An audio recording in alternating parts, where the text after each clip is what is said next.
Rogai por nós, Santa Mãe de Deus. Amém. Boa noite. Tudo bem com vocês? Tudo bem mesmo? Eu queria, antes da gente começar, que de verdade a gente tivesse hoje uma postura diferenciada. Porque a gente se colocou diante do trono, diante de Deus. Me coloquei ali diante do trono, diante de Deus.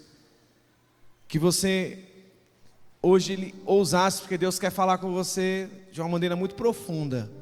Porque Ele falou comigo de maneira profunda, falou conosco de maneira profunda, e Ele quer falar com você também. Você crê? Quer falar com você hoje, Camila? Deus quer falar com você hoje, Felipe. Deus quer falar com você hoje, Mateus. Célia, Deus quer falar com você. Tamara, Deus quer falar com você. Gabi, hoje é para você. Ana, Sidney, Patrícia, Deus quer falar conosco hoje. Por isso eu quero pedir para você fechar um pouco os seus olhos, de verdade, se colocando diante de Deus, diante da presença de Deus. Queria pedir para os meninos da música também fecharem um pouco os olhos, para se colocarem também diante de Deus, diante da presença da augusta majestade do Senhor. Que possamos nesse momento nos colocar e falarmos com Deus. E eu queria que você lembrasse agora da sua tempestade. As situações que se levantam na sua vida, que são imensas, que são difíceis. Porque hoje eu quero falar com vocês sobre tempestade. Tempestade. Eu quero falar hoje sobre a tempestade que se levantou na vida do Pedro. Eu quero falar hoje sobre a tempestade que se levantou na vida da Hélia. Quero falar sobre a tempestade que levantou na vida da Sara. Eu quero falar sobre a tempestade que se levantou na vida da Luciana. Venham para cá, ó. Tem lugar aqui, ó. Senta aqui, Tasha. Quero falar hoje sobre a tempestade que se levantou na vida do Nino. Você lembra, Natasha, da tempestade que se levantou na sua vida? É sobre essa tempestade que eu quero falar. Vocês lembram da tempestade? Lembra, Adriana, da tempestade? Eu quero falar sobre tempestade. Lembra, Rafa? Diana, lembra da tempestade? Vocês lembram? Então agora eu quero convidar todo mundo, toda a igreja aqui, ó. Olha para mim. Vamos para a tempestade. Vamos voltar lá. Eu sei que você está fugindo desse lugar. Não está? Porque eu tenho fugido também. Você não está fugindo, Adriana? Isaac, você não está fugindo da tempestade? Eu estou fugindo da minha. Mas agora é necessário que a gente volte para a tempestade. Mas Sidney, eu não queria voltar. Nós vamos ter que voltar.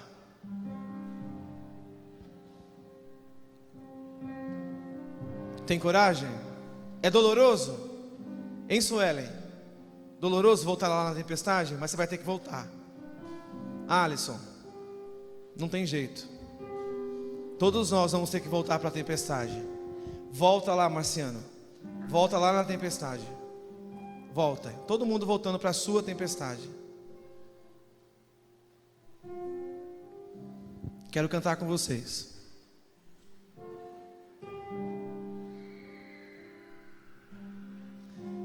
Vem, que a tempestade já não pode te abalar, que a segurança em meu barco encontrará. Canta. Confia em mim, o meu amor te abrigará. Sei que angustiado o coração se endurecer. Mas eu entendo tudo que te aconteceu. Ainda é tempo de voltar. Volta na tempestade em cima do barco, na hora da tempestade. Vamos cantar de novo. Vem que a tempestade, olha o que Jesus está falando. Vem, canta, igreja, vai. que a tempestade já não pode te abalar, que a segurança em meu barco encontrará. Confia em mim, canta.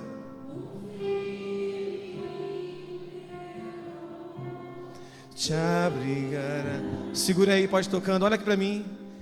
Quantas vezes você ouviu essa música e você quis que ela fosse a verdade do seu coração?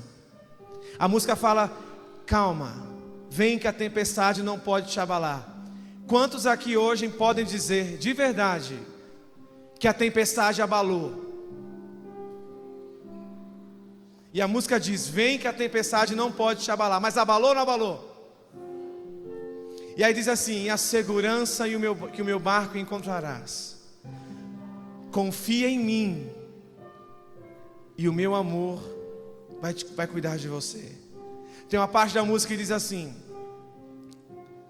para mim tem mais sentido essa parte, que diz assim: sei, Jesus falando, Sidney, Clécio, Tamara, Tamires, eu sei que no momento da angústia o coração endureceu.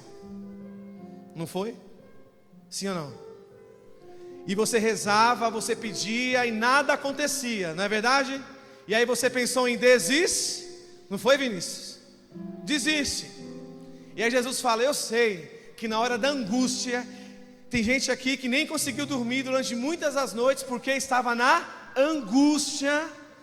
E Jesus dizendo: eu sei que por conta da angústia o seu coração virou uma pedra. Você rezava e não sentia nada, pensou em desistir. E sabe o que Jesus fala na música? Mas eu entendo tudo o que te aconteceu. Tudo. Repete comigo, tudo. E aí o que ele termina dizendo? Fala para o irmão do lado: ainda há tempo. Ainda é tempo de voltar para o teu Deus. Essa foi só a introdução. Olha quanta gente está chorando aqui. Falou de tempestade, é doloroso, não é? Então quem crê que Deus vai falar essa noite, aplaude a glória. Ele vai falar. Aplauda, aplauda, aplauda, aplauda, aplauda, aplauda, aplauda. Oh! Fala, fala, Senhor. Fala, fala, Senhor. Fala. Dá um glória a Deus, igreja. Glorifique, Ele vai falar. Ele vai falar. Fala, Deus. Fala. Pega a sua Bíblia na mão. Pega a sua Bíblia e repete comigo assim. Tem lugar para sentar aqui, galera, ó. Vem cá, vem cá. O pessoal que está aí na frente, ajuda, já orienta eles a sentarem aqui, pelas laterais. Tá cheio, eu passei perfume hoje, estou cheirosinho aqui. Pode vir para frente. Que bom que já não tem quase lugar para sentar aí no fundo não, só tem na frente. Amém? Então aplaude de novo, porque a igreja está ficando lotada, não tem lugar para sentar. Mas não tem lugar para sentar.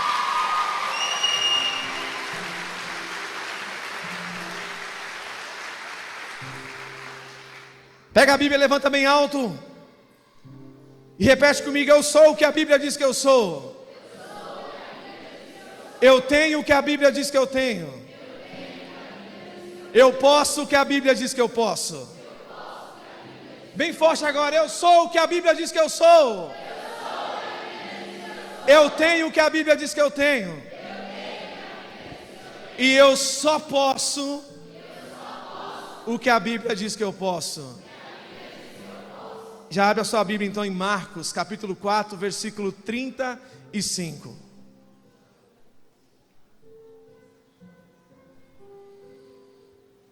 Marcos, capítulo 4, versículo 35. Amém? Amém? Dá bem forte então, amém. Amém? Vamos ler então. Marcos 4, versículo 35. E naquele dia, sendo já tarde, disse-lhes: passemos para o outro lado. E eles, deixando a multidão, o levaram consigo, assim como estava no barco, e havia também com ele outros barquinhos.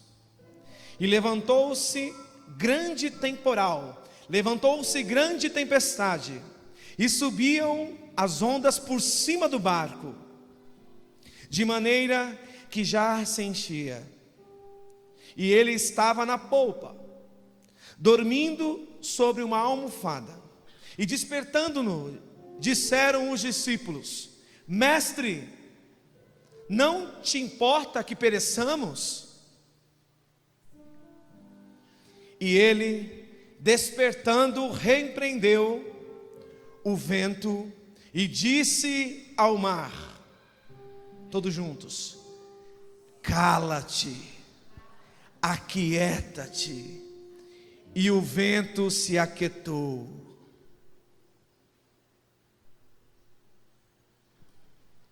Ele disse: Cala-te, aquieta-te. Ele deu uma ordem ao vento e ao mar. Ele falou o que, igreja? Cala-te, aquieta-te. E o vento se aquietou. Aplauda, aplauda, aplauda. Força!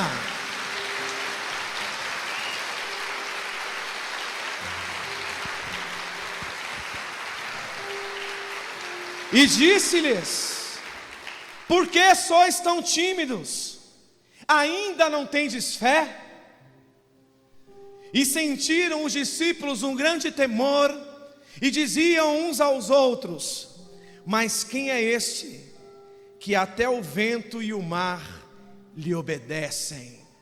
Palavras do Senhor. Quero te fazer uma pergunta: quem é este, que até o mar e o vento obedecem a sua ordem? Quem é? Quem é? O mar, contra ele, o vento, obedecem o que ele diz, amém? E você? Obedece? Vamos agora para Jonas. Jonas capítulo 1, pega aí sua Bíblia, em Jonas capítulo 1, amém? Já achou? Jonas, vou te ajudar, está entre Gênesis e Apocalipse. Está bem ali, entre esses dois livros. Ajudei? Jonas. Vamos lá. Capítulo 1. E veio a palavra do Senhor a Jonas, filho de Amitai, dizendo: Levanta-te, olha, todo mundo junto, vai. De novo. De novo. Levanta-te.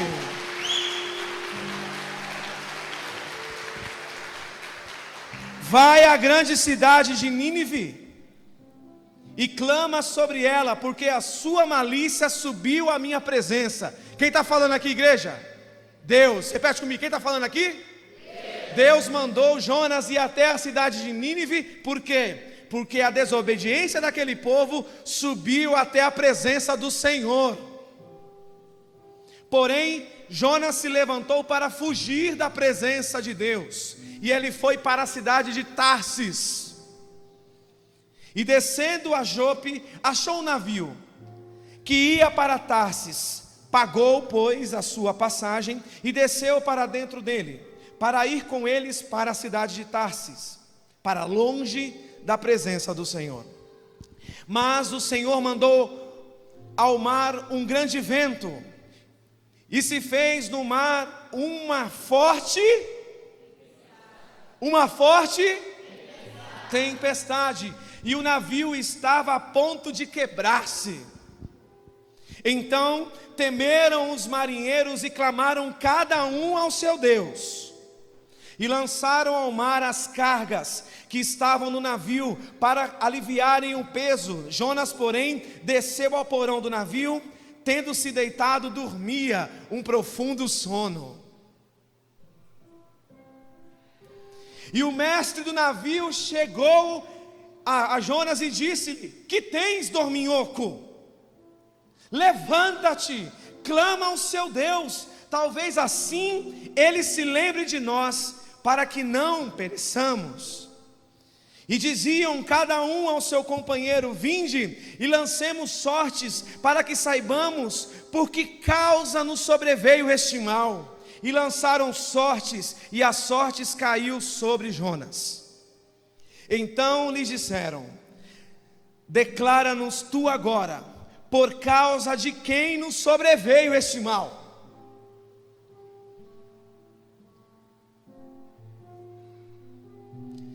Que ocupação é a tua? De onde vens? Qual é a tua terra? De que povo tu és?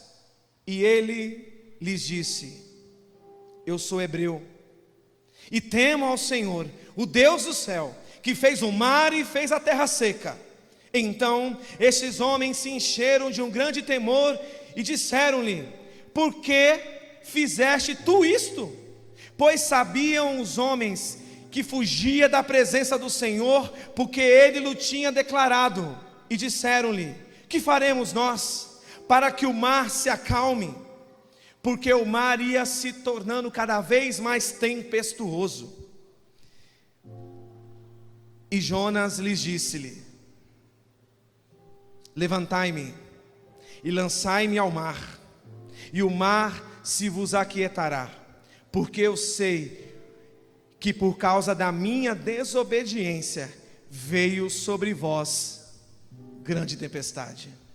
Palavras do Senhor.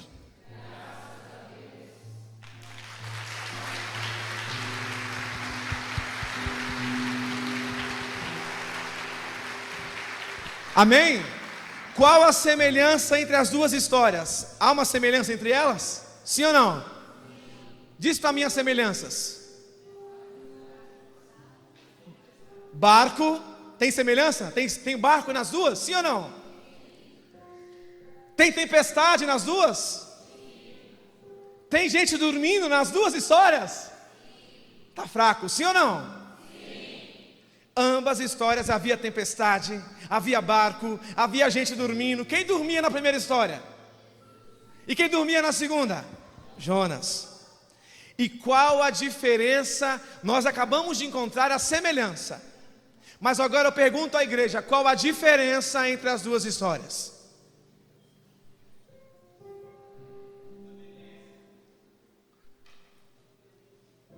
Havia semelhança sim, mas havia também coisas contrárias. O que era? A primeira história, Jesus estava no barco, não estava? E Jesus é quê? Jesus é o quê? Está fraco. Jesus é o quê? Mais forte. Jesus é? Então Jesus manda os discípulos entrarem no barco e irem para o outro lado. Amém, igreja? Então todos aqueles discípulos estavam debaixo da ordem de quem? De Deus. Então havia tempestade nessa história, havia barco, havia gente dormindo, mas a diferença é que na primeira história todos eles estavam debaixo da obediência. Aplauda o Senhor, na obediência.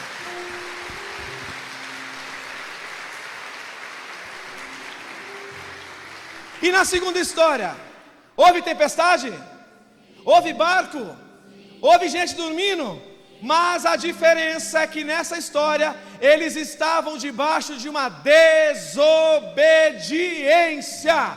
Para isso você não bate palma não, isso você vaia. Vaia! Jonas merece ouvir isso, de onde ele estiver. Ouçam, quem já passou por tempestade aí, levanta a mão. Eu quero que você guarde essa passagem na sua cabeça e no seu coração. Essa verdade para você crescer no espiritual. Quem quer crescer no espiritual essa noite, diga: eu quero crescer no espiritual. Vai lá. Então guarda essa. Tanto na obediência quanto na desobediência tem tempestade, meu irmão. Se você caminha na obediência do Senhor ou se você caminha na desobediência, vai ter tempestade. Vira para o irmão do lado e fala: se prepara, negão. Fala para ele: se prepara. Amém. Sabe por quê? Olha o que a palavra de Deus diz aqui em João. Não precisa pegar não. A palavra de Deus aqui em João diz assim: tenho-vos dito isso para que em mim tenhais paz. No mundo tereis aflições, mas tem de bom ânimo. Eu venci o mundo. que Jesus disse aqui? Quem caminha com Ele terá aflições. Mas Ele fala o quê? Tem desfé, Adriana. Tem desfé, João. Tem desfé, Zé. Porque Ele venceu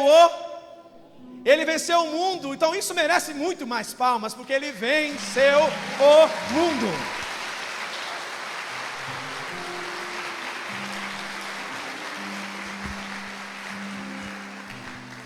E aí você fica pensando assim, meu Deus, quem já pensou assim? Meu Deus, por que tanta tempestade? Quem já pensou assim? Dá um glória a Deus aí, quem já pensou assim?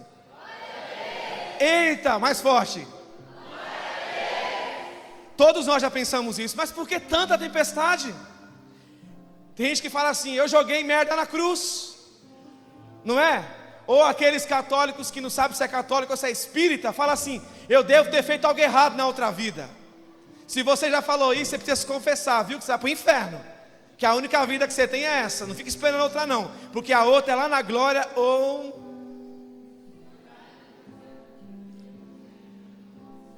Não tem outra. Ou é a glória ou é o... lugarzinho bem quente. Muito quente. A tempestade na sua vida, a gente sempre encara como algo ruim, não é assim? Sim ou não? Quem olha para a tempestade com alegria? Mas essa noite você vai aprender a olhar, sabe por quê? Nem sempre a tempestade é algo ruim. Às vezes a tempestade é para te livrar do mal. E isso você vai aprender essa noite. Nem sempre você está no caminho correto, só que também nem sempre você está no caminho errado. Olha aqui para mim, vou dar um exemplo para vocês. Na empresa que eu trabalhava, para vocês verem que nem toda tempestade é sinal que você está no caminho errado. Eu sou cristão católico, e aí eu sempre pegava a minha Bíblia. O Ariel está aqui, o Ariel sabe que ele trabalhou no mesmo prédio que eu. Ele não me deixa mentir. Eu pegava a minha Bíblia e eu descia lá na hora do almoço pro terraço, é assim que chama, né? Lá embaixo. E eu ficava lá com a palavra, ficava lendo muitas pregações que eu fiz aqui, preparei lá. E aí um dia um pessoal que chegou e encostou em mim e falou, irmão, o que você está fazendo aí? Eu falei, eu estou aqui lendo a palavra, eu fico orando um pouco. Ou a gente pode orar com você? Eu falei, claro, pô. E aí começamos. Marcamos que toda quarta-feira, 1 hora na hora do almoço, a gente ia para lá. E aí começamos. E eu aqui na minha cabeça pensando, pô, que legal, né, meu? O pessoal da igreja, tal, vou chamar eles para ir lá no meu grupo de oração, vou no grupo de oração deles. E a gente conversando, e toda semana a gente rezando, a gente rezava. Acho que lá na sexta vez que a gente fez um grupo no WhatsApp, aí teve uma menina que mandou uma mensagem para mim, lá no grupo, e aí que eu fui perceber que o único católico era eu, todo mundo era evangélico. E eu lá, ó, estou fazendo algo de errado, igreja, sim ou não? Essa atitude de orar com eles toda quarta-feira 1 hora era ruim? Mais forte, sim ou não? Só que aí veio um dia o segurança e falou, olha, vocês não podem mais fazer isso aqui. Por quê? Porque isso aqui é um lugar de trabalho, chegou reclamação lá em cima. Isso porque a gente ficava ali, ó, quietinho, ninguém ficava achando, não, tudo ali quietinho, lendo a palavra, mas chegou uma ordem dizendo o quê? Vocês não podem mais, porque aqui é um lugar de trabalho. Estávamos fazendo algo errado? Sim ou não? Mas levantou a tempestade. Isso é para você aprender que nem toda tempestade que se levanta na sua vida é porque você está no caminho errado. Às vezes você está fazendo as coisas certas e a tempestade levanta mesmo assim. Sabe qual é a diferença da primeira história para a segunda? Porque Jesus, na hora da tempestade que houve no barco de Jesus, como ele estava debaixo da obediência, ele tinha autoridade para dizer ao mar, cala-te, e o vento, aquieta-te. Mas quando você está na desobediência, você não tem autoridade alguma para levantar nada. Tem que ficar quietinho. Se você caminha na autoridade de Deus, se você está debaixo da graça de Deus, você tem autoridade em você para dizer a dificuldade e a tempestade, aquieta-te, cala-te. Se você está na desobediência, meu irmão, fica quietinho e segura a tempestade que ela não vai parar. Não vai parar. Não vai parar. Amém?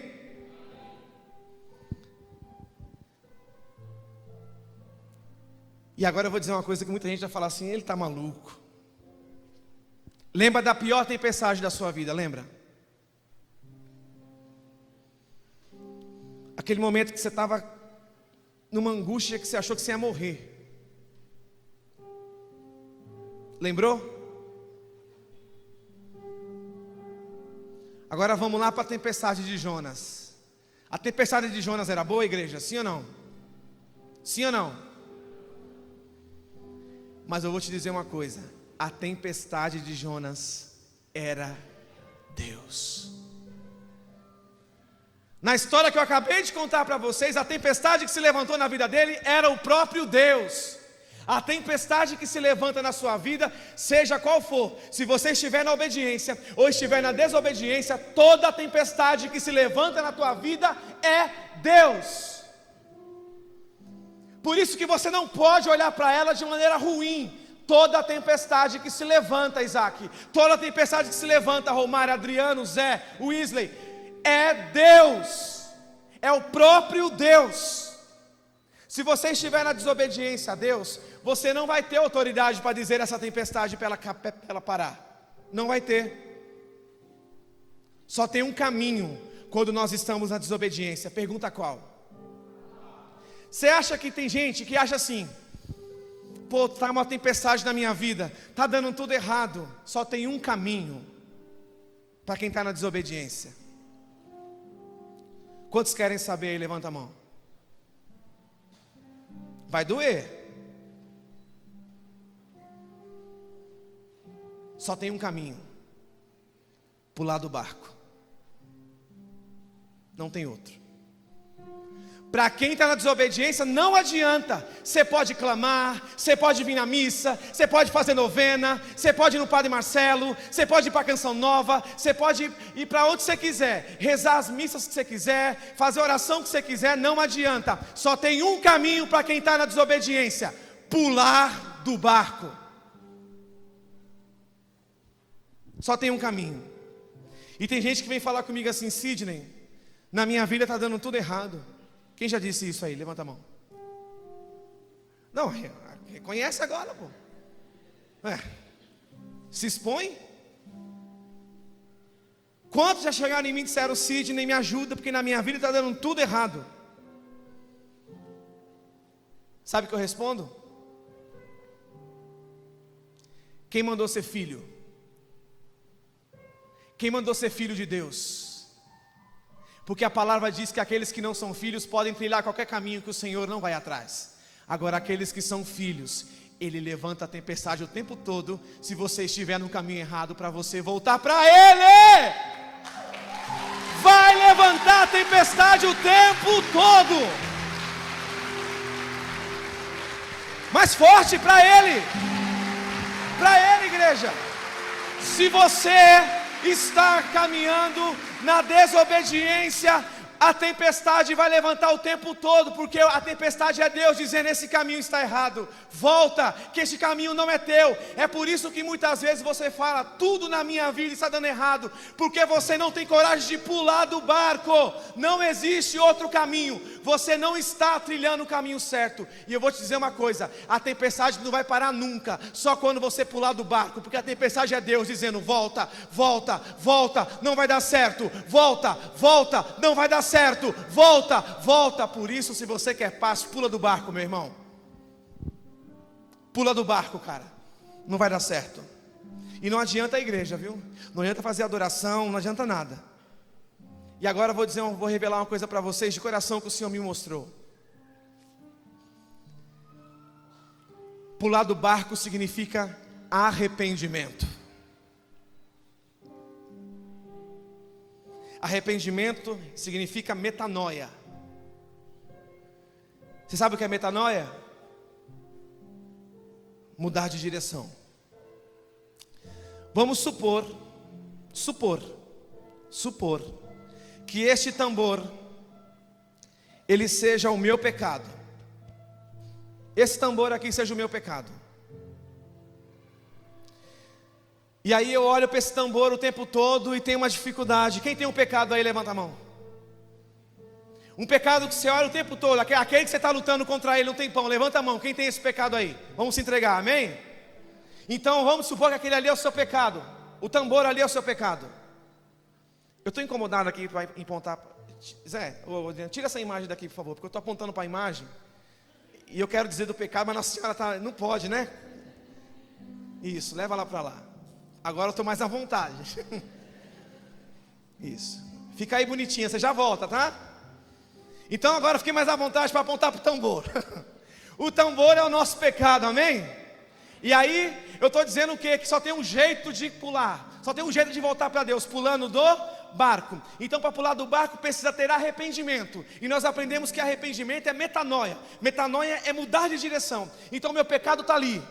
E tem muita gente que acha que para voltar para Deus, para ter uma caminhada com Deus, eu preciso parar de pecar. Correto? Sim ou não? Quantos acham que para voltar para Deus está ali o meu pecado? Eu estou indo em direção a Ele. E aí o que eu faço para ter um relacionamento com Deus? Paro. Repete comigo, o pecado está lá, eu estou aqui e eu não tenho mais relacionamento com Ele, correto? Então muitos de vocês vão se confessar, procuram o tempo todo um sacerdote dizendo: padre, mas eu caí de novo, não é assim? Padre, mas não está dando certo, meu Deus, me ajuda, o meu pecado está lá, e eu tento, fico 2 semanas, e aí depois eu caio de novo, porque eu descobri que nós estamos errados.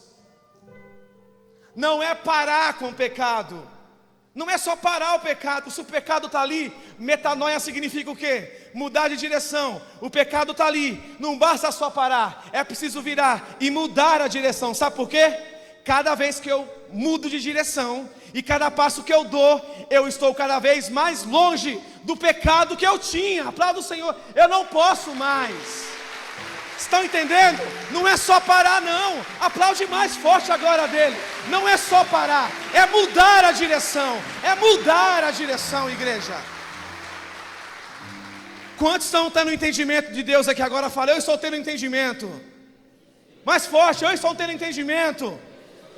Você achou que era só parar, não é? Não, é mudar a direção. Por quê? Se eu mudo de direção, cada passo que eu dou, eu fico cada vez mais longe daquele pecado. E eu tenho uma prova para vocês. Metanoia significa mudar de direção. Tem uma história que todo mundo conhece aqui. Zaqueu. Não conhece? Ele era cobrador de impostos. Qual era a função dele? Tirar dinheiro do povo, correto? Então vamos tirar o povo. Qual era a função dele? Tirar. Repete comigo, qual era a função dele? Qual era a função dele? Tirar. E aí ele se encontra com quem? Mais forte, igreja, ele se encontra com Jesus. Ele não só para de pegar, de tirar, ele desce da árvore dizendo o quê? Ou seja, ele não só parou, ele mudou a direção. Quem tirava, agora dá. Isso é conversão. Isso é mudar. Isso é estar diante de Deus com verdade. Não é só parar, ler. É mudar a direção. Aquele homem que tirava, hoje devolve. Metanoia, mudar de direção. Você precisa se perguntar hoje aqui: a tempestade que está se levantando na sua vida, ou que se levantou, foi por conta da obediência ou foi por conta da desobediência? Para você mesmo, a tempestade que se levantou na sua vida, aquela dor que você teve que carregar durante muito tempo no peito, ela se levantou pela obediência ou pela desobediência? E qual barco você estava? Com Jesus ou com Jonas? Por que eu falo isso? Porque você precisa tomar cuidado quem você permite que entre na tua vida. Porque o dono do barco de Jonas não tinha nada a ver. Ele não tinha desobedecido ninguém, mas o barco dele ia afundar. Por quê? Porque ele hospedou no barco dele, permitiu que entrasse no barco dele um desobediente. E quando você permite que entre pessoas desobedientes na sua vida, o seu barco vai afundar. Se você permite rapazes que não creem no Evangelho, que não amam ao Senhor, entrar na sua vida, a sua vida espiritual vai naufragar, menina. E vice-versa, vocês meninos, que permitem que essas meninas entrem, que não têm temor a Deus, que não têm amor à igreja, entrarem na sua vida, seu barco vai afundar. E eu não disse deixar pessoas que frequentam a igreja, porque o que tem de coração aqui mutilado por gente que estava aqui dentro da igreja, eu estou falando gente que teme ao Senhor, não que frequenta a igreja. Percebe a diferença? Frequentar não é ser. Então, se você tem tempestade na sua vida, eu quero que você faça uma análise agora. Essa tempestade começou porque qual barco você estava? Na obediência ou na desobediência? É mudar de direção, meu irmão. E agora vamos continuar na passagem. Posso fazer uma pergunta boba? Sim ou não?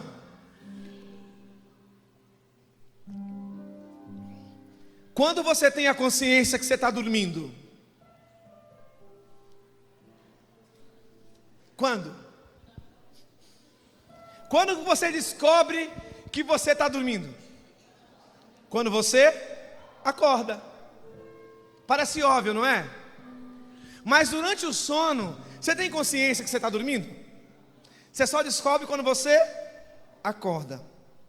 Eu estava lendo um livro de psicologia e eu descobri uma coisa, eu não sabia. Você sabia que o louco não sabe que é louco? O louco não tem ciência que ele é louco. Aí eu fiquei pensando, então eu posso ser louco. Não é? O louco não tem ciência que ele é louco, então eu posso estar louco. Eu posso, por exemplo, estar achando que tem um monte de gente sentada aqui, que eu estou na igreja, e de repente a igreja está vazia neste momento, e eu estou aqui pregando para ninguém. E eu estou achando que tem alguém tocando piano, aí na verdade eu estou sozinho. Eu estou achando que hoje é sábado e hoje já está todo mundo no Natal. Minha família me procurando e eu aqui achando que a igreja está lotada no último levanta-te do ano. Porque o louco não sabe o que ele é. Por que eu estou falando isso? Porque às vezes nós não sabemos se estamos na direção correta ou não. Não é verdade? Qual é a sua dúvida hoje? Você está parando para pensar aí, caramba, será que eu estou no caminho certo ou no caminho errado? Quantos estão com dúvida aí? Levanta a mão, amém? Levanta a mão aqui, deixa eu ver.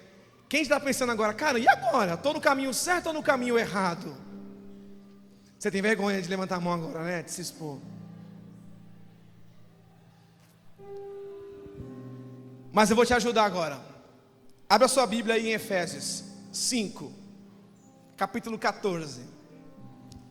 O apóstolo Paulo vai falar conosco. Efésios 5. Eu vou ensinar para vocês o único jeito de saber se você está na direção certa ou não. Só tem um jeito. Quem quer saber agora? Levanta a mão, diga eu quero. Eu quero sair daqui hoje sabendo se estou no caminho certo ou não. Quantos querem? Vamos ler então. Efésios 5, versículo 14. Olha o que o apóstolo Paulo diz. Por isso é que foi dito: desperta tu que dormes, levanta-te dentre os mortos, e Cristo resplandecerá sobre ti. Só tem um jeito de saber se está no caminho certo. Olha aqui para mim. Tem alguém que você confia? Você tem alguém que monitora a sua vida? Todos nós que estamos aqui temos que ter alguém que supervisione a nossa vida. Sabe por quê? Uma vida não supervisionada é uma vida irresponsável. E Paulo está dizendo, o único caminho para sabermos se estamos no caminho certo é quando nós temos um irmão que olha para nós e fala: desperta tu que dormes. Quando nós temos alguém que chega em nós e fala: dá um chacoalhão. Você tem alguém na sua vida que te dá um chacoalhão? Quantos tem aqui? Levanta a mão. Eu tenho. Tenho várias pessoas que me dão um chacoalhão. Se você não tem, meu irmão, está ferrado. Você não vai saber se está no caminho certo. Eu tenho essa pessoa na minha vida. E eu também sou essa pessoa na vida de muitos que estão aqui. Eu sou monitorado e não tenho vergonha disso. Essa semana eu fiquei até 1h da manhã. Cadê a Kelly? Está na capela rezando. Leandro também não foi até 1h da manhã em casa. Tomando o quê? esculacho, sendo supervisionado e supervisionando.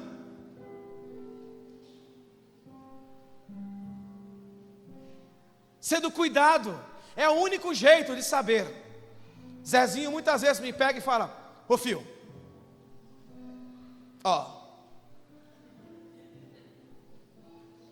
vou te falar uma coisa, mano. Porque ele é pequenininho, né? Mas quando abre a boca, sem hipocrisia, de verdade, sem nenhuma, de todos vocês que estão aqui, ele é a pessoa que eu mais escuto, porque é a pessoa que mais conhece as partes sombrias da minha vida. E quando ele fala: desperta, Sidney, tu que dormes, eu ouço. Ele acha que não, mas eu ouço, viu? Eu ouço. O único jeito de você saber se está no caminho certo é você ter alguém sobre você dizendo: está errado, não é assim. Aquela pessoa que te chacoalha. Se você não tem, você precisa arrumar hoje. Mas não vai arrumar um doido, não.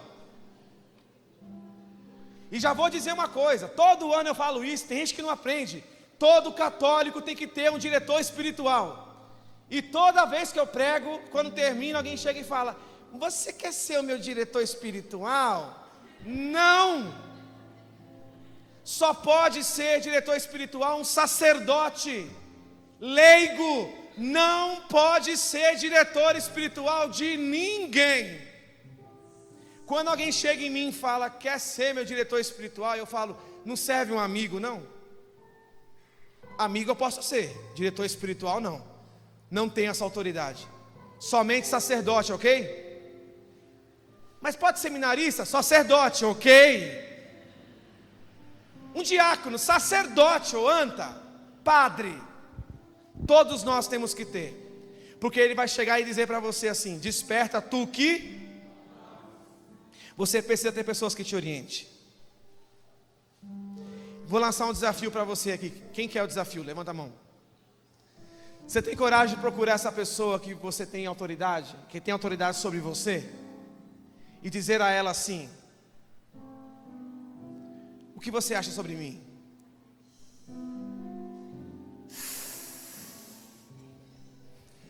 Ardeu ou não ardeu?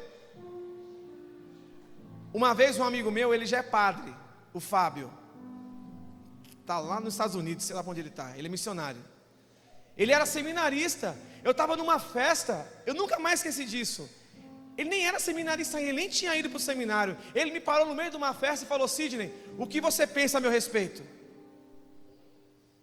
E eu fiquei assustado, porque eu pensava um monte de coisa ruim. E eu pensei: e agora? Ele: eu quero que você me diga tudo o que você pensa sobre mim. Eu falei: e Fábio, não tem como a gente mudar de assunto não? Ele: não, eu preciso que você me fale, porque eu preciso crescer. E eu falei. Doeu, eu nunca mais esqueci. E um dia eu estava confessando com o Padre Francisco. Quem conhece o Padre Francisco aqui? Quem ama o Padre Francisco? Levanta a mão. O Padre Francisco parece que anda com o coração aqui em cima, não é assim? E eu tenho uma admiração muito grande por ele. Gente, vocês vão escandalizar no que eu vou dizer agora. Ele tem uma grande admiração por mim também. Toda vez que eu vou conversar com ele, ele fica falando: Sidney, não sei o quê. E ele me enche de elogios. Só que detalhe, ele é o meu confessor. E eu falo: padre, para. Ele: por quê? Como é que eu vou te falar agora tudo de ruim que eu fiz? Vai desmoronar tudo isso. E aí quando eu falo, ele fala: agora que eu gosto mais de você.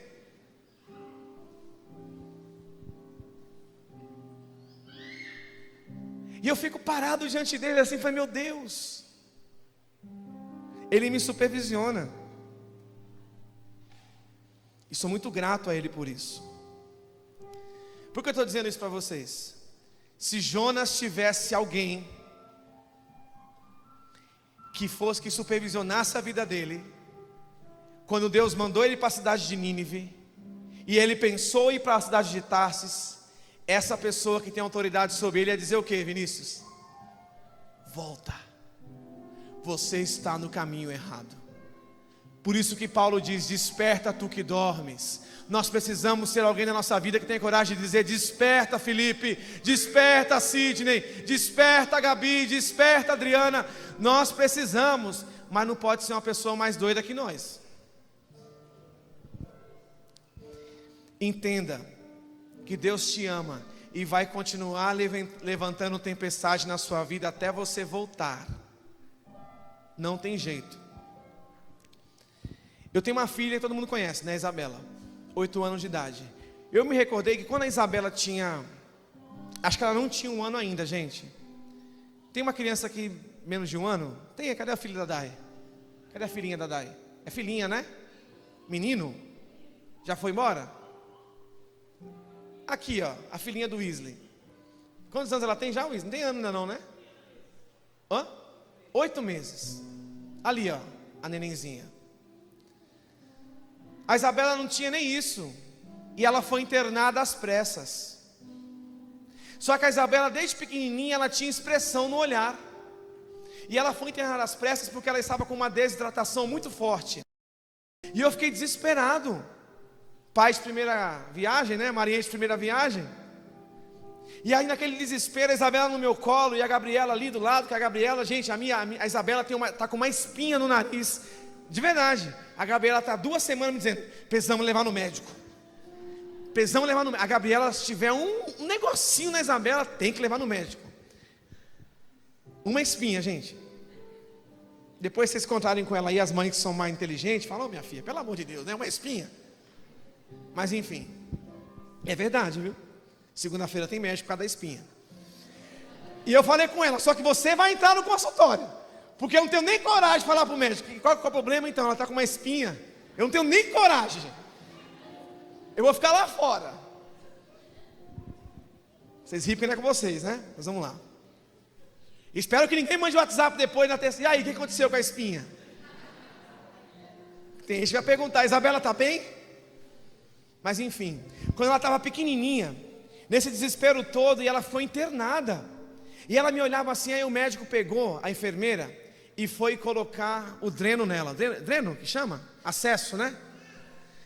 E aí imagina um bracinho de uma criança.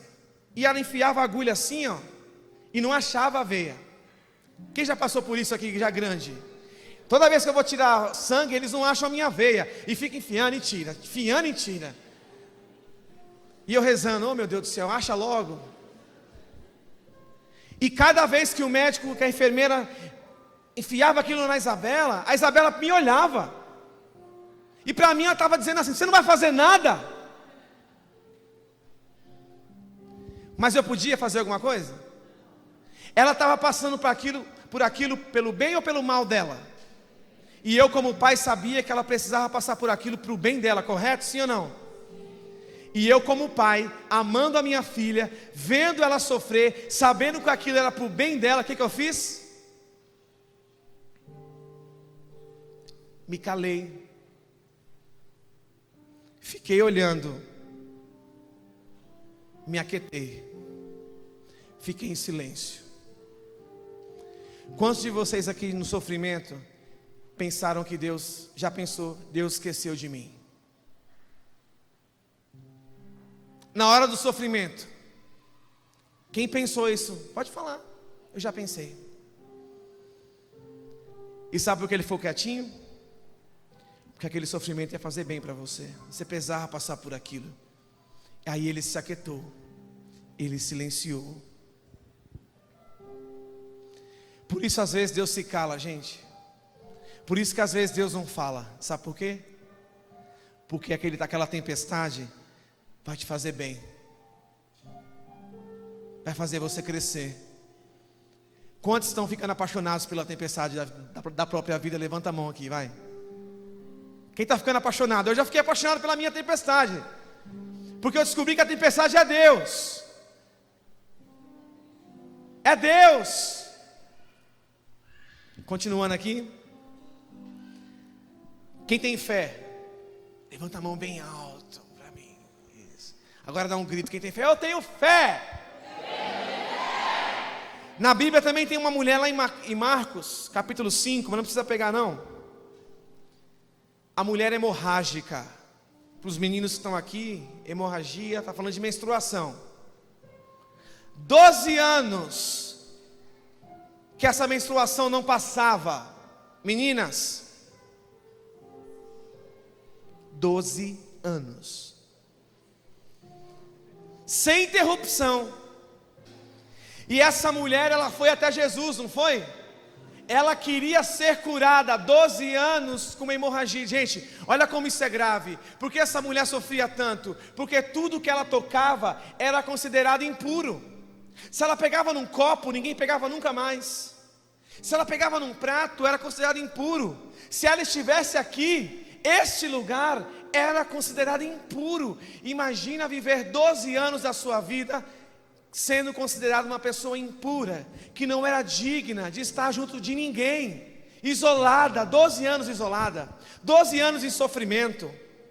Mas essa mulher, vê quem chegando perto dela? Mais forte, mais forte. E aí, o que acontece? Ela vai ao encontro dele. Ela consegue tocar em Jesus da primeira vez? Não. Mas ela se lança no meio da multidão e ela vai lá embaixo, e a Bíblia diz que ela toca na orla. O que é orla? A barra do manto de Jesus. E quando ela toca, o que acontece? Jesus para. Quando ele para, ele fala o quê? Quem me tocou? 12 mil pessoas estavam aqui nessa hora. 12 mil. Você acha que tinha cordão de isolamento? Você acha que era igual o Papa, quando o Papa anda assim, todo mundo, aquele corredorzinho, ele aqui em cima, Jesus passando, e o pessoal, oh Jesus! Você acha que era assim? 12 mil. Do meio do nada ele fala assim, quem me tocou? E Pedro, tá de brincadeira. Não, só pode, tá de sacanagem. Com certeza foi Pedro que falou, não foi? Ô Jesus, mano, tá tirando? Nós estamos aqui num sufoco danado, para o povo não te amassar, e você pergunta, quem me tocou? Eu não estou falando desses toques que vocês me dão, não. Não é esse tipo de toque que eu estou falando. Eu estou falando que houve um toque em mim com autoridade. Tocou em mim alguém que crê, tocou em mim alguém que tem fé, e quando alguém que tem fé toca em mim, sai virtude de mim, saiu virtude de mim. Quem me tocou? O que essa mulher pensou? Agora eu estou ferrada de vez. Ela levanta a mão e diz, foi eu que toquei, Senhor. E quando ela tocou, igreja, o que aconteceu? O fluxo de sangue parou. Ele olha para ela e fala o quê? A tua fé te salvou. A tua fé te curou. Vá. Bonito, né, igreja? Sim ou não? A tua fé te curou. A tua fé te curou. Tocaram em Jesus, não foi?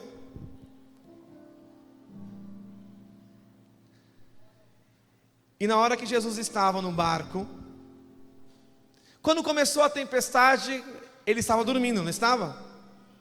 O que os discípulos disseram para ele? O que os discípulos fizeram quando começou a tempestade, igreja? Foram correndo e tocaram e disseram o quê? Não importa que pereçamos, não importa que morremos, eles tocam em Jesus, eles acordam, e para acordar tem que tocar. Eles tocaram em Jesus.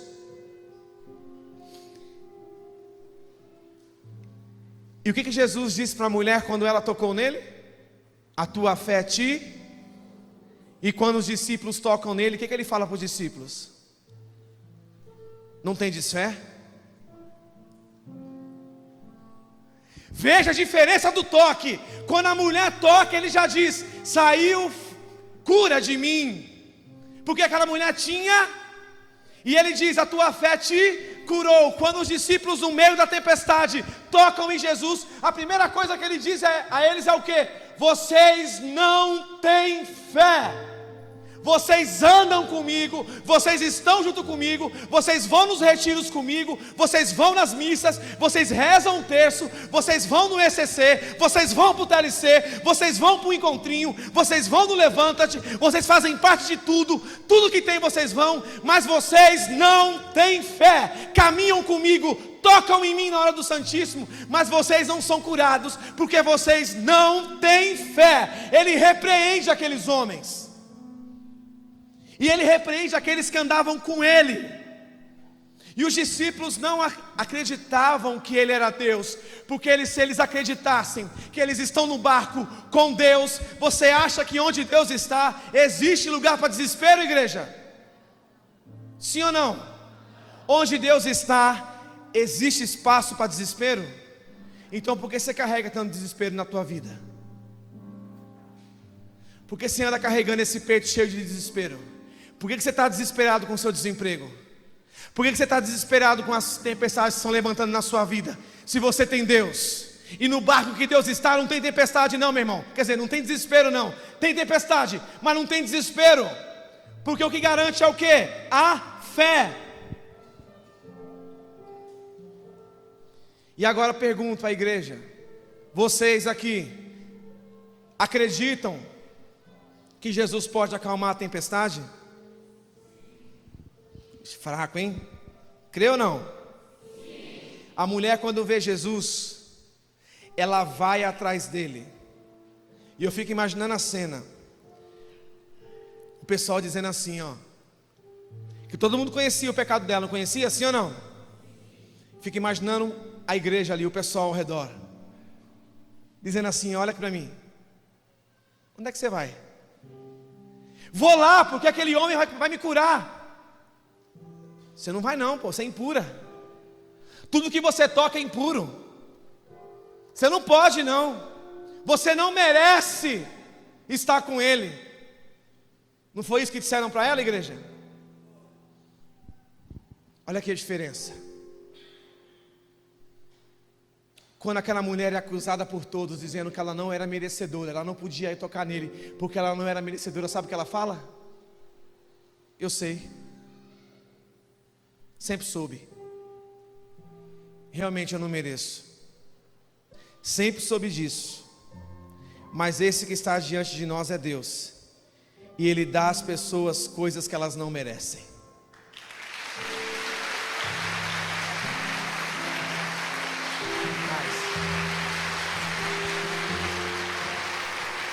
Mas Ele dá às pessoas coisas que eles não merecem. O nosso Deus, Ele dá coisas que nós não merecemos. Ele dá. E os discípulos acordam Jesus dizendo: Senhor, não te importas que nós morremos, que nós vamos morrer, tu não te importas. Jesus olha para eles e fala: o quê? Eu não me importo? Eu sou Deus, eu desci do céu, me encarnei, me tornei um de vocês. E vocês olham para mim e dizem: eu não me importo. É claro que eu me importo, por isso que eu vim. E Deus quer falar com você nessa noite, sabe o que? Ele se importa com você sim. Ele se importa com você sim. Ele veio no meio de nós. Ele está aqui no meio de nós, porque Ele se importa com você. Qual a tempestade da sua vida hoje? Pensa aí. É pela obediência ou pela desobediência? Você consegue falar com a sua consciência agora? Só você e Deus? Fecha um pouco os seus olhos. Fala um pouco agora com Deus.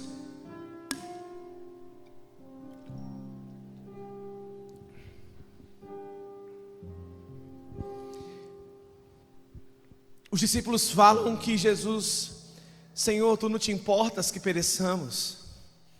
E Jesus diz assim: eu fui humilhado, eu fui cuspido, flagelado, eu morri numa cruz. Por quê? Porque eu me importo com você. Eu quero que você saia daqui hoje respeitando a sua tempestade, e que você entenda que nem toda tempestade que se levanta na sua vida é porque você está no caminho errado.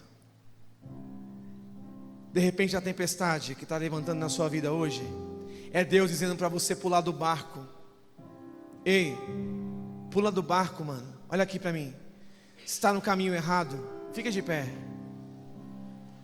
Se você reconheceu essa noite que você está no caminho errado, de verdade, igreja, eu queria também chamar vocês, os músicos. Peguem o instrumento de vocês. Vamos fazer uma análise na nossa vida. Eu também quero fazer na minha. Rose, Goia, o Jonathan, o Sidney, o Ana, Gabi, o Isaac, a tempestade que se levantou na sua vida, em Romária, foi pela obediência ou pela desobediência? A dificuldade que se levantou na sua vida, Hélia, foi pela obediência ou pela desobediência? Se foi pela obediência, continua. Se não foi, pula fora do barco, não tem outro caminho, pula e volta. Pula do barco. Se você está sofrendo, se a tempestade que se levanta hoje na sua vida é por conta da desobediência, não tem outro caminho, meu irmão. Pula, porque a tempestade não vai parar, porque a tempestade é Deus, e Ele vai levantar uma tempestade em cima da outra, até você pular do barco e entender que a tempestade é Ele dizendo: volta, volta porque eu te amo, volta porque eu te amo. As coisas, Sidney, estão dando erradas na minha vida, não param de dar errado, é porque você está no caminho errado. E Ele vai levantar uma situação difícil atrás da outra, até você pular desse barco maldito e reconhecer que Ele não queria você nesse caminho, Ele tinha outro caminho para você, e Ele te ama, e Ele não vai deixar de levantar a tempestade uma atrás da outra, e você vai agradecer a Deus agora porque Ele levanta a tempestade, porque a tempestade hoje na sua vida é a misericórdia do Senhor, Leandro, dizendo: volta, volta, Cleiton, volta, Adriana, pula do barco, Romário, pula do barco, Isaac, pula do barco, Thalita, ô Alisson, pula desse barco, pula do barco, pula do barco, Tavares, Diana, pula desse barco, Viviane, pula do barco, Rose, Emerson, Tom, Michele, pula do barco, Rose, pula desse barco, Luciano, pula desse barco, Bruno, pula, Tiago, pula do barco, Ariel, pula do barco, pula do barco, pula do barco, Wesley, pula, Sidney, não tem outro caminho, Célia, pula do barco, Kelly, pula desse barco, Daniel, pula do barco, pula do barco, Ianca, pula, Elia, se está na desobediência, pula, pula, Beatriz, vai falando com Deus aonde você está agora. Você sabe, Clécio, você sabe, Adriano, você sabe, Zé, Vini, você sabe,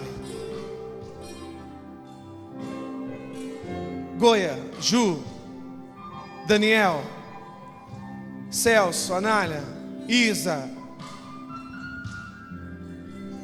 Viviane, pula do barco. Se está no caminho errado, pula do barco. Se não está na presença de Deus, pula do barco. Não vai dar nada certo na sua vida, porque Deus vai levantar uma tempestade em cima da outra, porque a tempestade é Deus, a tempestade é a misericórdia do Senhor. Nada vai dar certo, se você não estiver no caminho certo, nada vai dar certo, viu, Vitória? Nada, Ed, nada vai dar certo. Agora, se você estiver na caminhada com o Senhor, pode levantar a tempestade sim, mas você vai ter autoridade de dizer: acalma-te, mar. Você vai ter autoridade, Leandro, de repreender, Adriana. Vamos orar e reconhecer diante de Deus: eu estou, Senhor, precisando pular desse barco. Camila, pula do barco. Isso, igreja, isso mesmo. Vamos entregando a vida para o Senhor. Entrega. Vamos orar. Oh, entrega a vida para o Senhor. Na obediência ou na desobediência você tem caminhado? Na obediência ou na desobediência você tem caminhado?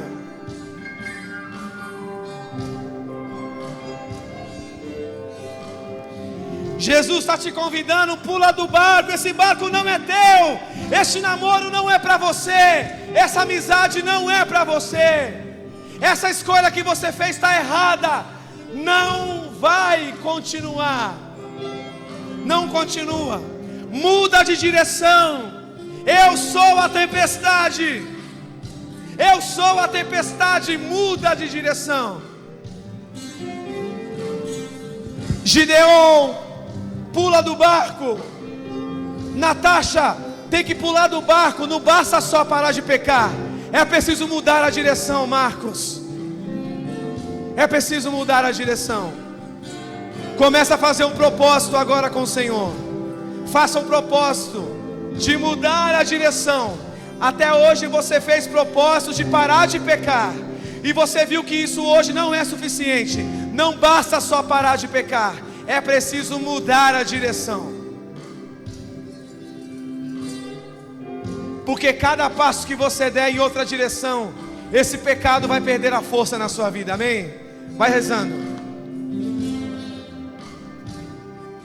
Não tenhas medo, pois eu estou aqui. É o teu Senhor quem diz: quero guiar os passos